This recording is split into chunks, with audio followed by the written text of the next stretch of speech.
राम राम राम राम राम राम राम राम राम नारायण नारायण। इन्द्रियार्थेषु वैराग्य मनहङ्कार एव च जन्म मृत्यु जरा व्याधि दुःख दोषानुदर्शनम्। 8वां श्लोक। इंद्रियों के विषयों में वैराग्य का होना, अहंकार का भी न होना और जन्म मृत्यु वृद्धावस्था तथा व्याधियों में दुख रूप दोषों को बार बार देखना। व्याख्या।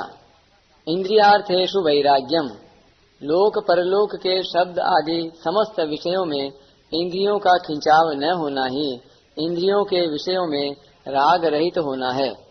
इंद्रियों का विषयों के साथ संबंध होने पर भी तथा शास्त्र के अनुसार जीवन निर्वाह के लिए इंद्रियों द्वारा विषयों का सेवन करते हुए भी साधक को विषयों में राग आसक्ति प्रियता नहीं होनी चाहिए। वैराग्य होने के उपाय। पहला, विषयों में राग होने से ही विषयों की महत्ता दिखती है, संसार में आकर्षण होता है और इसी से सब पाप होते हैं। अगर हमारा विषयों में ही राग रहेगा तो तत्वबोध कैसे होगा, परमात्म तत्व में हमारी स्थिति कैसे होगी। अगर राग का त्याग कर दें तो परमात्मा में स्थिति हो जाएगी। ऐसा विचार करने से विषयों से वैराग्य हो जाता है। दूसरा, बड़े बड़े धनी शूरवीर राजा महाराजा हुए और उन्होंने बहुत से भोगों को भोगा, पर अंत में उनका क्या रहा? कुछ नहीं रहा। उनके शरीर कमजोर हो गए और अंत में सब चले गए। इस प्रकार विचार करने से भी वैराग्य हो जाता है। तीसरा, जिन्होंने भोग नहीं भोगे हैं, जिनके पास भोग सामग्री नहीं है, जो संसार से विरक्त हैं, उनकी अपेक्षा जिन्होंने बहुत भोग भोगे हैं और भोग रहे हैं, उनमें क्या विलक्षणता विशेषता आई? कुछ नहीं। प्रत्युत भोग भोगने वाले तो शोक चिंता में डूबे हुए हैं। ऐसा विचार करने से भी वैराग्य होता है। अनहंकार एवच, प्रत्येक व्यक्ति के अनुभव में मैं हूँ, इस प्रकार की एक वृत्ति होती है। यह वृत्ति ही शरीर के साथ मिलकर मैं शरीर हूँ, इस प्रकार एक देशीयता अर्थात अहंकार उत्पन्न कर देती है।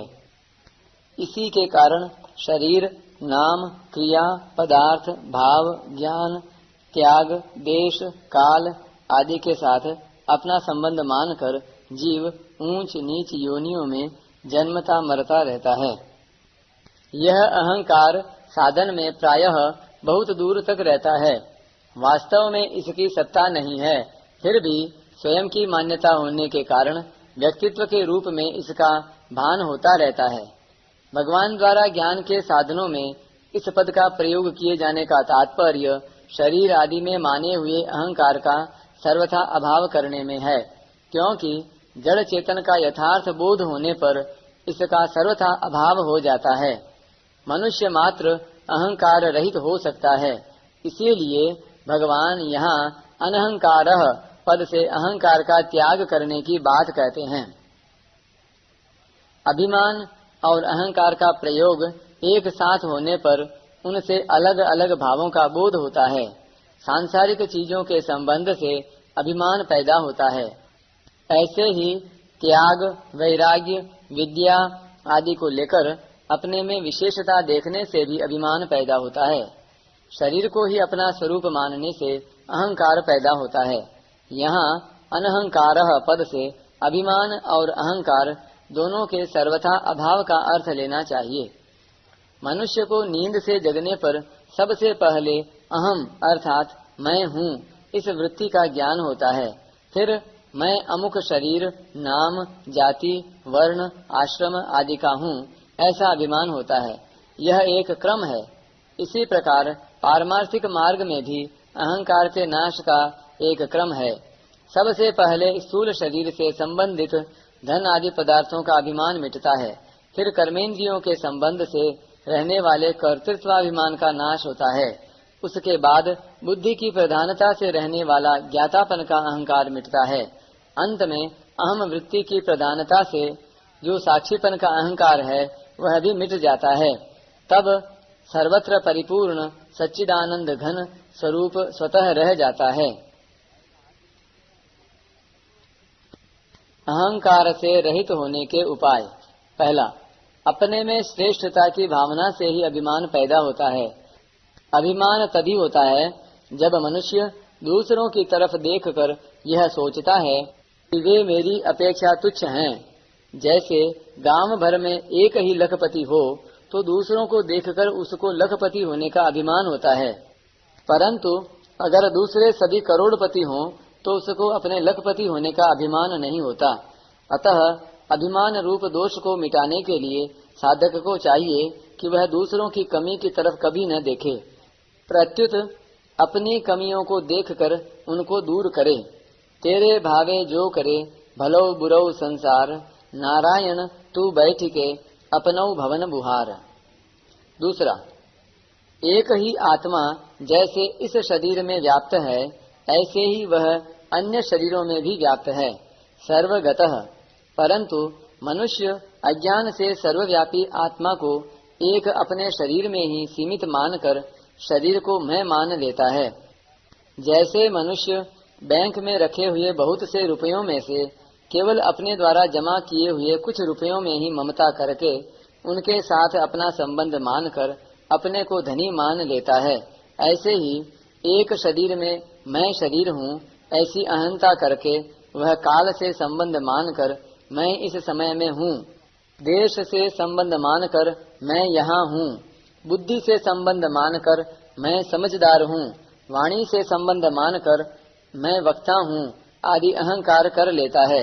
इस प्रकार के संबंध न मानना ही अहंकार रहित होने का उपाय है। तीसरा, शास्त्रों में परमात्मा का सच्चिदानंद घन रूप से वर्णन आया है। सत, चित्त और आनंद अर्थात सत्ता, ज्ञान और अविनाशी सुख, ये तीनों परमात्मा के भिन्न भिन्न स्वरूप नहीं हैं, प्रत्युत एक ही परमात्म तत्व के तीन नाम हैं। अतः साधक इन तीनों में से किसी एक विशेषण से भी परमात्मा का लक्ष्य करके निर्विकल्प हो सकता है। संसार के चिंतन से साधक का कोई प्रयोजन होता नहीं और अचिंत्य परमात्म तत्व चिंतन में आता नहीं, यही निर्विकल्पता है। निर्विकल्प होने से उसको परमात्म तत्व में अपनी स्वतः सिद्ध स्थिति का अनुभव हो जाता है और अहंकार का सर्वथा नाश हो जाता है। इसको इस प्रकार समझना चाहिए। सत, परमात्म तत्व सदा से ही था, सदा से है और सदा ही रहेगा।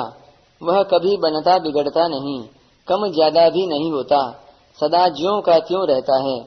ऐसा बुद्धि के द्वारा विचार करके निर्विकल्प होकर स्थिर हो जाने से साधक का बुद्धि से संबंध विच्छेद हो जाता है और उस सत तत्व में अपनी वास्तविक स्थिति का अनुभव हो जाता है।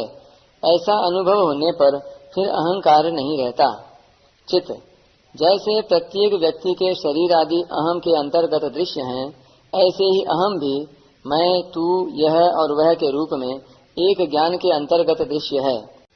उस ज्ञान में, उस चेतन में निर्विकल्प होकर स्थिर हो जाने से परमात्म तत्व में स्वतः सिद्ध स्थिति का अनुभव हो जाता है, फिर अहंकार नहीं रहता। किसी सेठ ने सुना कि अमुक दुकान में इतना नफा हुआ है और साथ ही यह भी सुना कि अमुक दुकान में इतना नुकसान हुआ है। इस प्रकार नफा और नुकसान, इन दोनों में तो फर्क है, पर इन दोनों के ज्ञान में कोई फर्क नहीं है। ज्ञान तो एक ही है। अगर ज्ञान एक न होता तो नफा और नुकसान दोनों की भिन्नता का ज्ञान कैसे होता। इसी तरह मैं, तू, यह और वह, ये चारों अलग अलग होने पर भी इनका प्रकाशक ज्ञान एक ही है। जिस सामान्य प्रकाश में मैं क्रियाएं होती हैं, उसी प्रकाश में तू, यह और वह में भी क्रियाएं होती हैं। उस सामान्य प्रकाश में मैं, तू, यह और वह का भेद नहीं है। उस सामान्य प्रकाश का संबंध यदि है तो चारों के साथ है और यदि नहीं है तो किसी के भी साथ नहीं है। आनंद, साधक लोग प्रायः बुद्धि और अहम को प्रकाशित करने वाले चेतन को भी बुद्धि के द्वारा ही जानने की चेष्टा किया करते हैं। वास्तव में बुद्धि के द्वारा जाने अर्थात सीखे हुए विषय को ज्ञान की संज्ञा देना और उससे अपने आप को ज्ञानी मान लेना भूल ही है। बुद्धि को प्रकाशित करने वाला तत्व बुद्धि के द्वारा कैसे जाना जा सकता है? यद्यपि साधक के पास बुद्धि के सिवाय ऐसा और कोई साधन नहीं है जिससे वह तत्व जाना जा सके, तथापि बुद्धि के द्वारा केवल जड़ संसार की वास्तविकता को ही जाना जा सकता है। बुद्धि जिससे प्रकाशित होती है उस तत्व को बुद्धि नहीं जान सकती। उस तत्व को जानने के लिए बुद्धि से भी संबंध विच्छेद करना आवश्यक है। बुद्धि को प्रकाशित करने वाले परमात्म तत्व में निर्विकल्प रूप से स्थित हो जाने पर बुद्धि से सर्वथा संबंध विच्छेद हो जाता है। फिर एक आनंद स्वरूप जहाँ दुख का लेश भी नहीं है, परमात्म तत्व ही शेष रह जाता है, जो स्वयं ज्ञान स्वरूप और सत स्वरूप भी है। इस प्रकार तत्व में निर्विकल्प चुप हो जाने पर आनंद ही आनंद है, ऐसा अनुभव होता है। ऐसा अनुभव होने पर फिर अहंकार नहीं रहता।